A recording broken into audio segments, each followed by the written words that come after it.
Pasok ng mga holdapper na basta-basta na lang binaril ang store clerk.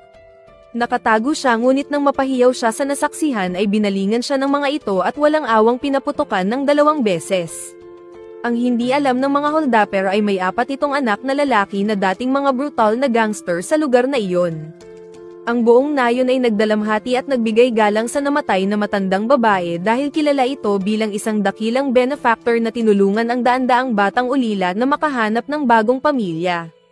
Gayunpaman, naiwan sa kanya ang 4 na makukulit na lalaki na kailangan niyang palakihin ng maayos at sila ang tinuring niyang mga anak niya. Ang pinakamatandang anak ay si Bobby, kilala bilang Michigan Mauler noong siya ay professional hockey player. Naging gangster din siya ng maraming taon. Sa tulong ng nag-ampon sa kanya na tinuring niyang ina ay naging mabuting tao siya at kasalukuyang namumuhay na ng normal. Ang pangalawang anak na lalaki na si Jeremiah ay nakatira sa kanyang ina sa loob ng maraming taon. Nagtatrabaho siya bilang isang contractor at mayroon ng sariling pamilya. Ang pangatlong anak na lalaki ay si Angel na dating chick boy at naging dating US Marine. Ang bunso ay si Jack na ang pangarap ay maging isang sikat na rockstar.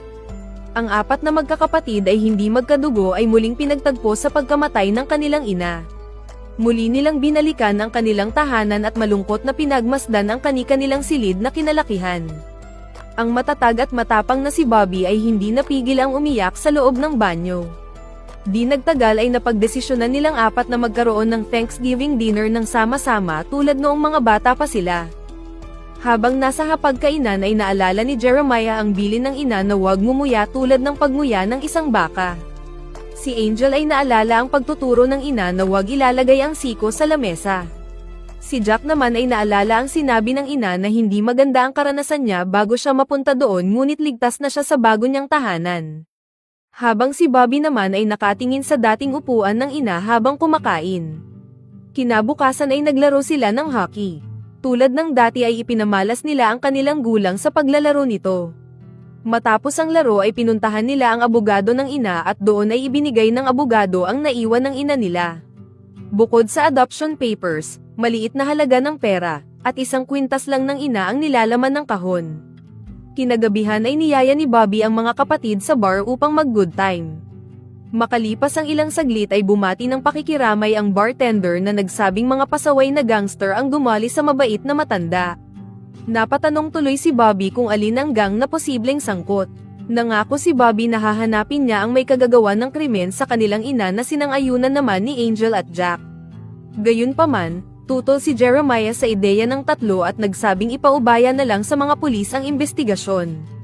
Pagkasabi nun ay iniwanan niya ang 3 kapatid. Sinabi ng bartender sa kanila na ang ilan sa mga gangster ay nagbigay ng testimonya sa mga pulis na nasaksihan nila ang pagnanakaw habang naglalaro ng basketball. Nagmamadaling kinuha ni Bobby ang kanyang mga armas at kagamitan. Isinama niya sina Angel at Jack at ni-raid nila ang lungga ng mga gangster. Kinumpranta ni Bobby ang leader ng gang na nagsabing inosente siya dahil mali ang impormasyon na nakarating sa kanila. Alas 11 ng gabi nang maganap ang pagnanakaw ngunit alas 10 ng gabi ay pinapatay na ang mga ilaw sa basketball court kaya hindi nila maaaring makita ang mga magnanakaw. Upang mapatunayan na hindi sila ginugoyo ng leader ay dinala nila ito sa basketball court na malapit sa crime scene. Pagdating ng alas 10 ay nakabukas pa rin ang ilaw kaya nagdesisyon si Bobby na iligpit na nila ang leader. Gayunpaman, biglang namatay ang ilaw kaya pinakawalan nila ito. Napagtanto ni Bobby na maaaring may kasabwat na pulis kaya nililigaw nila ang investigasyon. Kinabukasan ay nagpunta ang 4 na magkakapatid sa convenience store upang tignan ang CCTV footage. Doon ay napanood nila ang aktwal na pagpatay sa kanilang ina. Lahat sila ay napapikit at hindi makapaniwala sa ginawa ng mga holdapper. Napagtanto ni Bobby na hindi biktima ang ina nila ng pamamaril kundi sadya itong binaril ng mga kriminal. Tinanong ni Bobby ang bantay sa tindahan kung may nalalaman ito sa insidente. Naikwento ng matanda na may narinig siya tungkol sa isang gangster na laging may kasamang aso ang maaaring nakasaksi sa nangyaring krimen. Nagpa siya ang magkakapatid na puntahan ang nasabing gangster upang alamin kung may kaugnayan ito. Habang naghahantay sila sa tapat ng bahay ng gangster ay nagpaalam si Jeremiah sa pagkukunwari na kailangan niyang sunduin ang anak sa paaralan. Maya-maya pa ay lumitaw ang gangster na agad sinundan ng 3 magkakapatid. Nang makita sila ng gangster ay natakot ito at nagmadaling puntahan ang tinutuluyang apartment. Pinakawalan ng gangster ang dalawa niyang mabangis na aso at patuloy na tinakasin ang magkakapatid. Habang bumababa sa bintana gamit ang lubad ay nagawa pa nitong makapagpaputok ng baril. Pinutol ni Bobby ang lubad na naging dahilan sa pagkahulog ng gangster. Nagmakaawa ang gangster na nagsabing wala siyang kinalaman sa pagkamatay ng kanilang ina. Gayunpaman, binanggit niya na nagbili ng 2 holdapper sa kanya na sabihing mga gangster ang may kagagawan sa insidente kapag may nagtanong sa kanya. Sinabi ng magkakapatid na kapag hindi niya kinanta ang mga kriminal ay hahayaan na lang siya nilang mamatay sa lamig sa labas. Nang papaalis na sila ay nagbago ang isip ng gangster. Tinuro nito kung sino ang 2 holdapper at kung saan sila matatagpuan. Mabilis na pinuntahan ng tatlo ang nasabing lugar. Doon ay nakilala agad ni Jack ang 2 holdapper. Kasabay nito ay napansin sila ng mga kawatan na agad na bumunot ng baril at pinaputokan sila.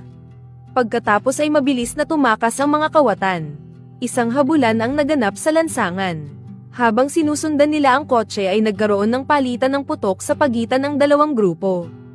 Gamit ang kanyang kasanayan sa pagmamaneho ay nagawang mapataob ni Bobby ang sasakyan ng mga kawatan. Hinila sila ng magkakapatid sa labas ng sasakyan at tinanong kung sino ang kumontrata sa kanila upang gawin ang pagpatay. Sa takot ay hindi nagtangkang sabihin ng dalawa ang pangalan dahil papatayin sila nito.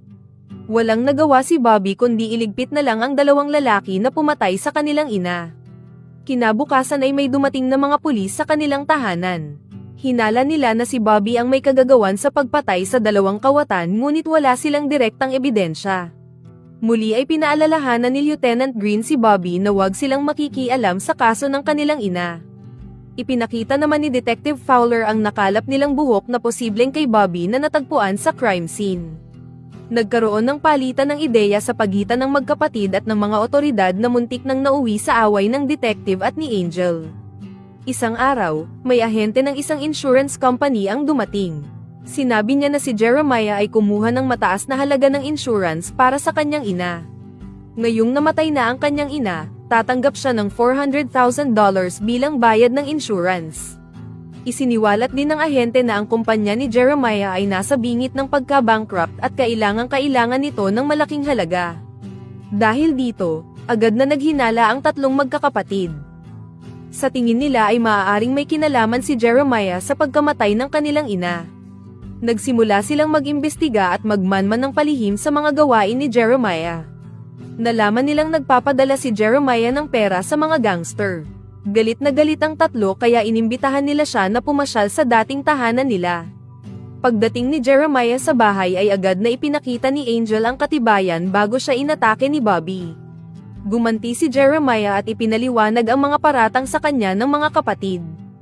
Ang pagbili niya ng insurance ay upang maprotektahan ang kanilang ina. Sa maraming taon na wala ang 3 sa bahay na iyon ay si Jeremiah lang ang nag-alaga sa kanilang ina. At tungkol sa pagpapadala niya ng pera sa mga gangster at opisyal ng gobyerno, ito ay upang maprotektahan ang negosyo niya na ginugulo ng mga ito kung hindi siya magbibigay ng lagay. Wala siyang choice kundi bigyan sila ng pera para makaiwas sa kapahamakan. Maya-maya lang ay may kumatok sa pinto. Tumayo si Jack upang buksan ang pinto ngunit pinakyuhan lang siya ng lalaking kumatok na naglakad palayo. Binato siya nito ng snowball sa mukha kaya galit na galit niyang hinabol ang lalaki. Nang halos maabutan niya ang lalaki ay humarap ito at pinutukan siya ng baril. Nagmadaling lumabas ang magkakapatid upang alamin ang nangyayari kay Jack. Ginamit ni Bobby ang shotgun upang pataubin ang lalaking nakamaskara. Gayunpaman, hindi nila inaasahan na maraming kasama ang lalaking nakamaskara. Pinuntirya ng mga gunman si Jack tapos ay pinaulanan sila ng bala. Nakaganti man si Bobby, napilitan silang pumasok sa loob upang makaiwas sa tama ng mga bala. Di nagtagal ay nagawa nilang labanan ng mga kawatan habang si Jack naman ay naipit sa gitna ng gunfight. Mabilis na binantayan ni Jeremiah ang likuran ng bahay. Gamit ang kutsilyo ay inatake niya ang nakapasok na kalaban tapos ay minaneho ang isang kotse. Naubusan man ng bala, nagawa ni Bobby na maunman na makapinsala. Sasagasaan na sana ng kalaban sina Bobby at Angel, mabuti na lang at nandoon si Jeremiah na binangga ang sasakyan ng kalaban. Dali-dali nilang inalam ang kalagayan ni Jack na naipit sa gitna ng putukan. Ilang saglit pa ay sumuko ang katawan ni Jack dahil sa dami ng tama ng bala sa katawan. Binalikan ni Bobby ang sugatang driver at tinanong kung sino ang nasa likod ng pag-ataking iyon. Inamin ng driver na si Victor na boss nila ang nag-utos na patayin silang magkakapatid. Matapos makuha ang impormasyon ay galit na tinapos ni Bobby ang buhay ng sugatang driver. Samantala, habang sinesermonan ng big boss na si Victor ang mga tauhan ay napansin niyang pasimpleng kumain si Evan. Tinawag niya itong aso at tinapon ang pagkain sa sahig tapos ay inutusan ng tauhan na kainin ang tinapon na pagkain na parang aso. Nang sumabat ang isang babae ay inutusan din ito ng boss na samahan si Evan sa pagkain. Ganyan kalupet ang boss ng underground gang sa lungsod na iyon. Balik sa bahay ng magkakapatid, nagdatingan ang mga alagad ng batas. Ipinahayag ni Lieutenant Green ang kanyang panghihinayang sa pagkamatay ni Jack. Kasabay nito, ipinaalam niya sa kanila na nalaman niyang may sangkot na pulis na nagtatrabaho para kay Victor. Napag-alaman ng lieutenant na minsan ay nagpunta ang ina nila sa istasyon ng pulisya upang iulat na si Victor ay gumawa ng gulo sa negosyo ng anak niyang si Jeremiah. Ngunit ang tiwaling kasama niya na si Detective Fowler ay sadyang itinago ang kwento at sa araw ding iyon ay napatay ang ina nila. Dahil dito, nangako ang lieutenant sa tatlong magkakapatid na pananagutin niya ang detective sa pakikipagsabuatan nito sa lider ng sindikato. Nang gabi ding iyon ay kinumpronta ng lieutenant ang detective. Nang makatsyempo siya ay inatake niya ito bago kinuha ang badge at service firearms nito, sabay alis. Hinabol siya ng detective sa labas. Hindi niya alam na may isa pa itong baril kaya dinali siya nito at siniguradong hindi na siya mabubuhay. Pagkatapos ay gumawa ng eksena ang detective na kunwari ay may nakaengkwentro sila dahilan ng kamatayan ng lieutenant. Sa wakas ay napagtanto ng tatlong magkakapatid na ang tanging paraan upang maipaghiganti nila ang pagkamatay ng kanilang ina at ni Jack ay sa pamamagitan ng kanilang sariling paraan. Unang ginawa ni Jeremiah ay nakipagkita sa tauhan ni Victor na si Evan upang ipaalam na makikipag-ayos siya sa boss sa halagang $400,000. Tinawagan ni Evan ang boss na hindi nagdalawang isip sa alok ni Jeremiah at sinabi nito kung anong oras at saang lugar sila dapat na magkita. Ipinaalam niya sa mga kapatid ang napagkasundoan na ibibigay niya ang malaking halaga sa araw na iyon. Iyon na ang pagkakataon nila na iligpit ang mastermind sa pagpatay sa kanilang ina. Gayunpaman, kailangan muna nilang patayin si Detective Fowler na kasabwat ng sindikato. Kinuha ni Jeremiah ang pera sa bangko. Samantalang ang mga tauhan ng sindikato ay hinanda ang kanilang mga sarili. Si Angel naman na dating sundalo ay gumawa ng paraan upang makapasok sa bahay ng detective at doon ay sinapakate niya ito gamit ang plastic bag. Lingid sa kaalaman ni Angel ay nireport ng kasintahan niya sa mga pulis na plano niyang patayin ang isang pulis. Agad na kumilos ang pulisya at pinuntahan ang bahay ng kabaro nila. Nang marinig ng detective ang sirena sa labas ng bahay ay mayabang na sinabi niya na siya ang pumatay kay Lieutenant Green at kaya niya ring patayin ang buong kapulisan. Magsumbong man si Angel ay hindi siya paniniwalaan. Hindi alam ng detective na naririnig ng mga pulis sa labas ang pinag-uusapan nila dahil may mic sa jacket ni Angel. Ngayon ay alam na ng lahat na pinatay ni Detective Fowler ang kasama niyang lieutenant. Nagkaroon ng pagkakataon na maagaw ng detective ang baril kay Angel kaya nagkabaliktad ang sitwasyon. Hinostage ng detective si Angel at isinama sa labas. Sinubukan ng mga kabaro niya na makipag-ayos sa kanya ngunit pinutukan niya ang mga kasama. Nang makaalpas si Angel sa pagkakahawak ng detective ay tinangka nitong paputukan siya. Mabuti na lang at nakahanda ang mga otoridad na gawin ang dapat nilang gawin upang wala nang madamay pa sa kasamaan ng detective. Sa kabilang banda, dumating si Victor sa napag-usapang lugar kasama ang kanyang mga tauhan, tinignan niya ang pera at sinabing maayos ang lahat. Tumayo siya at inutusan ang kanyang mga tauhan na patayin si Jeremiah, ngunit ang hindi niya inaasahan, ang lahat ng kanyang mga tauhan ay hindi na siya pinapakinggan. Lumalabas na ang $400,000 ay hindi para sa kanya. Sa halip, dahil sa kalupitan niya bilang boss at sa laki ng paghahatian ay nagkasundo ang mga tauhan niya na salungatin siya upang mapunta sa kanila ang pera. Habang pinapalibutan siya ng mga tauhang galit sa pamumuno niya ay dumating si Bobby mula sa di kalayuan. Gusto ni Bobby na ipaghiganti ang kanyang ina at kapatid na si Jack gamit ang kanyang sariling kamao. Nagkaroon ng mano-manong labanan sa pagitan ni Bobby at Victor. Sa unang paghaharap ay yamado si Victor sa suntukan, Ngunit hindi nagtagal ay nadaig siya ni Bobby na gigil sa kanyang mga kawalangyaan. Di nagtagal ay isang malakas na suntok ang nagpabagsak kay Victor. Inutusan ni Bobby ang mga kawatan na itapon ang brutal nilang boss sa malamig na lawa. Sa wakas ay nakuha ng magkakapatid ang hustisya sa pagkamatay ng kanilang ina. Sa huling eksena ay makikita ang magkakapatid na kinukumpuni ang bahay ng kanilang ina.